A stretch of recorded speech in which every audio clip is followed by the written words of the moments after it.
Hello viewers, I'm Dr. Divya Goyal, a neurologist based in Delhi. Today I shall be sharing some information on trigeminal neuralgia, which is the most common form of facial pain encountered in neurology OPDs. Now, trigeminal neuralgia occurs due to misfiring of trigeminal nerve, which is the fifth cranial nerve carrying three components: ophthalmic, maxillary, and mandibular component. So the pain may range anywhere between forehead and the jaw region. Now, this pain is stabbing, severe, sometimes electric shock like sensations, and it can occur in paroxysms lasting for a few seconds to about 2 minutes. The paroxysms ranging from 0 to 50 times per day. So, it's a severely debilitating type of a pain, incapacitating the patient, and thus, as a neurologist, it's a prime duty to clinically diagnose it and help the patient.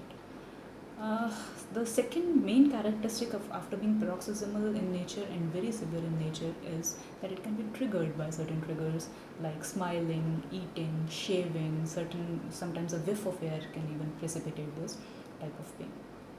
So, coming on to how do we classify it? It can be either primary, classical, or secondary. Primary is where the cause is not known. Mostly it occurs unilaterally. The patients are mostly in their fifth decade and occurs in paroxysms and triggered by certain triggers. That is the classical form, the primary or the idiopathic form.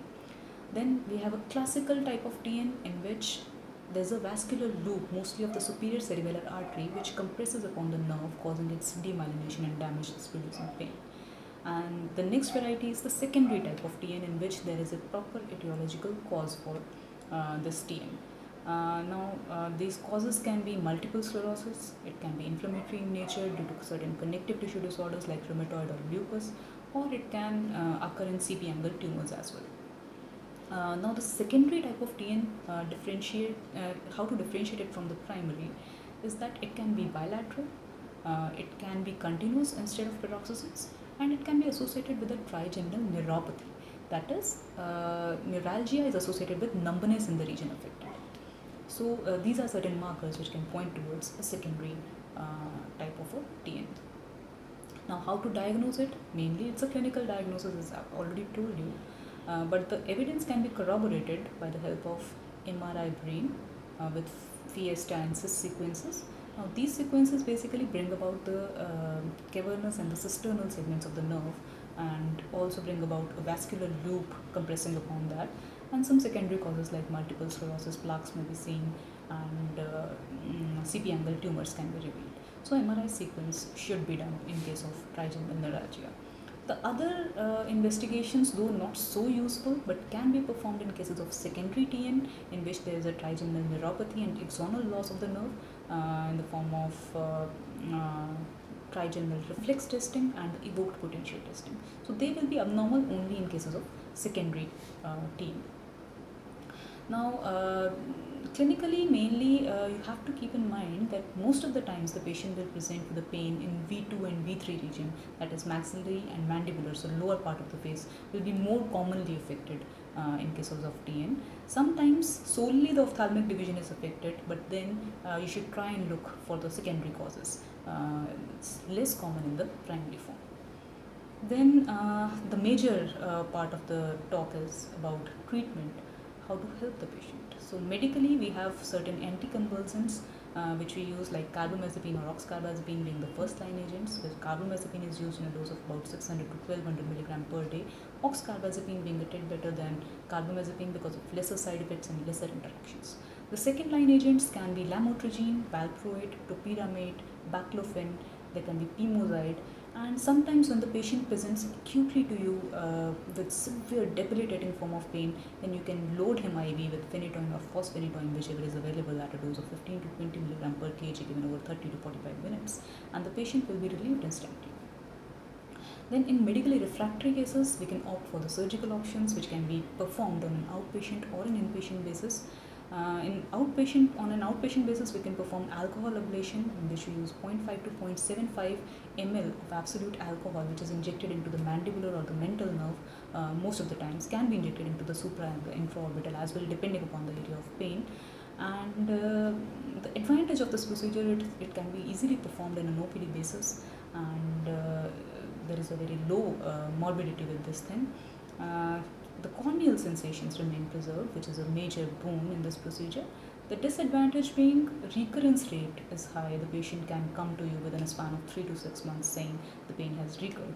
So you can perform this procedure twice, but I won't recommend that you perform it repeatedly because the patient becomes refractory to this form of ablation.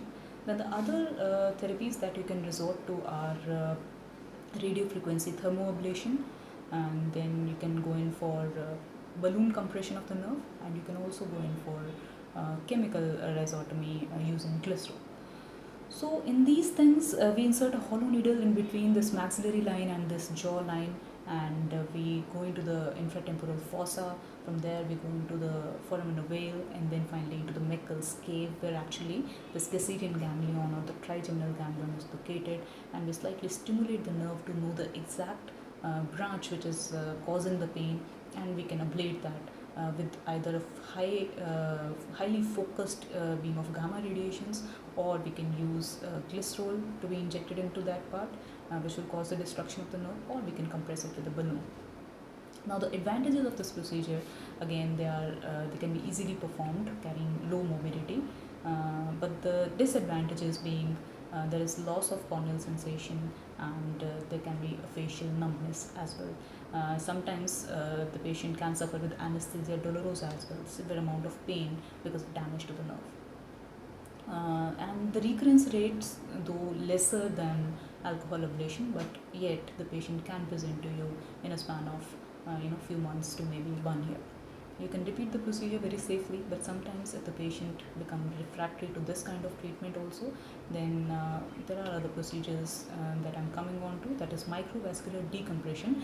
But this is mainly performed in cases of classical TN, in which a vascular loop is compressing upon the nerve, causing its demyelination. So what we do is we approach the patient through the posterior fossa, making a hole, inserting a microscope, visualizing the nerve, visualizing the vascular loop, and we insert a pledget, which is mostly of Teflon, in between this vascular loop and the nerve, creating a distance between them. This is a very effective procedure, though it requires a general anesthesia and carries certain part of a morbidity, that is 0.2% of morbidity, and sometimes small hematoma, maybe small injury can occur because of this procedure. But the main advantages are it lasts long, the effect can range from 3 to 4 years, and that is a lot in case of TN if the patient remains pain-free during this period. Then there is preservation of corneal sensations, so no keratitis. So in itself, that is a boon. So this is how these are the various modalities which you can resort to. Then there is also in case if you enter through the posterior fossa but you do not find any vascular loop, what to do?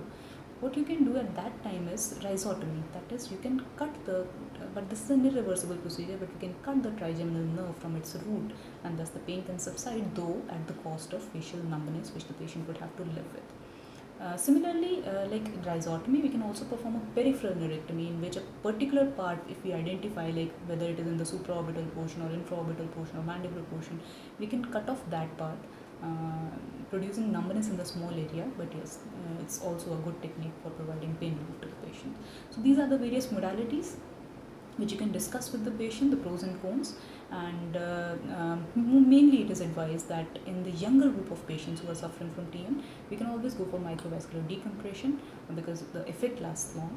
And for an older group of patients, we can rather resort to the OPD procedures like alcohol ablation or maybe thermocoagulation or gamma knife surgery. So these are the modalities of treatment. I hope this presentation will be useful to you, and it's a small summary of how to treat trigeminal neuralgia on an OPD basis. And thank you for your patient listening, and we'll definitely meet with a different topic the next time. Thank you.